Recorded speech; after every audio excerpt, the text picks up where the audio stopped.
Living life, everyday, late at night, not okay. All I want, and I pray, all I need are some better days. Fuck me, I'm looking in the mirror, so foggy, but I've never seen clearer. I don't really think anyone can save me, and honestly I'm not really sure I want saving. I like to be my own worst enemy. There's no risk if you don't try at anything, so I'ma just keep buying everything. See you in the next life, have to be a better me. I don't think that my head's on straight, gotta flip it and grip it and go and get an x-ray.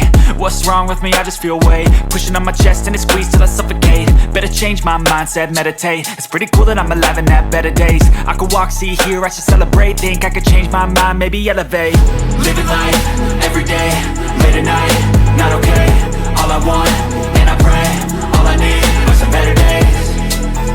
Yeah, all I need are some better days. Cause all I want, and I pray, I believe in the better days. I'm kinda stuck between a rock and a hard place. Do I work hard or live at my pace? You're only young once, yeah that's all great, but I also want a future where I'm okay. Living life is doing lots of cocaine. Wait no, it's living with no shame. Wait no, it's sleeping in on Sundays. I guess it's different for each of us and that's okay. Well I just wanna be happy, how to get there?